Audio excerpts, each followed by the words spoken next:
يريد الله ليبين لكم ويهديكم سنن الذين من قبلكم ويتوب عليكم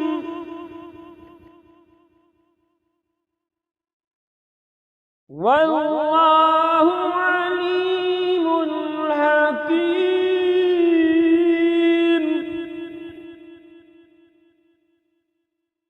والله يريد أن يتوب عليكم ويريد الذين يتبعون الشهوات أن تميلوا ميلا عظيما.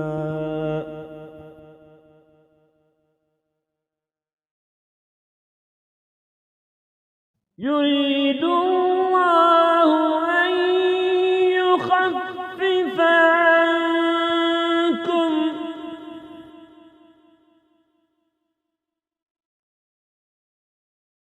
وخلق الإنسان ضعيفا.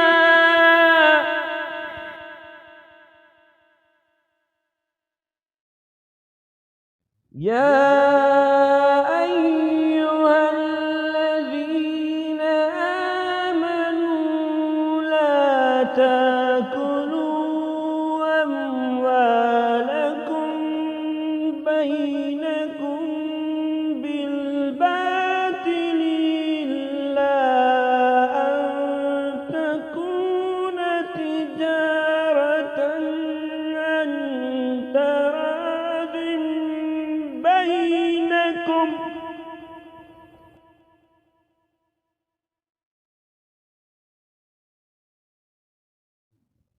ولا تقتلوا أنفسكم إن الله كان بكم رحيما.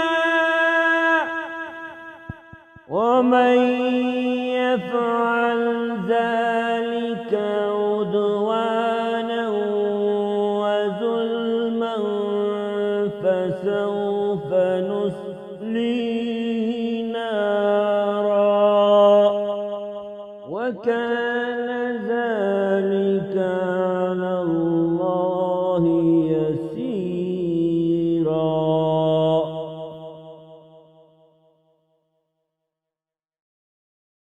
إن تجتنبوا كبائر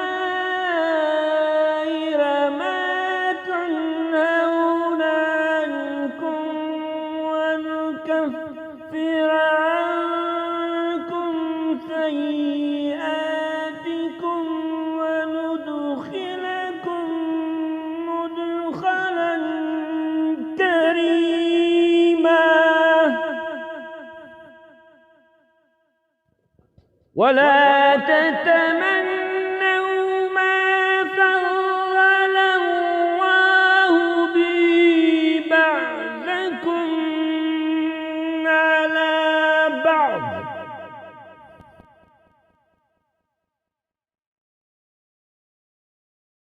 للرجال نصيب مما اكتسبوا وللنساء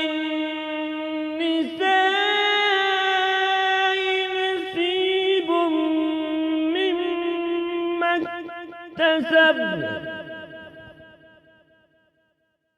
واسألوا الله من فضله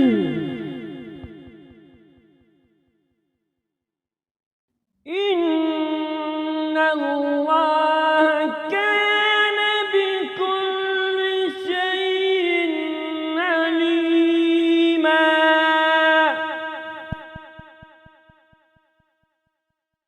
ولكل جعلنا مما ترك الوالدين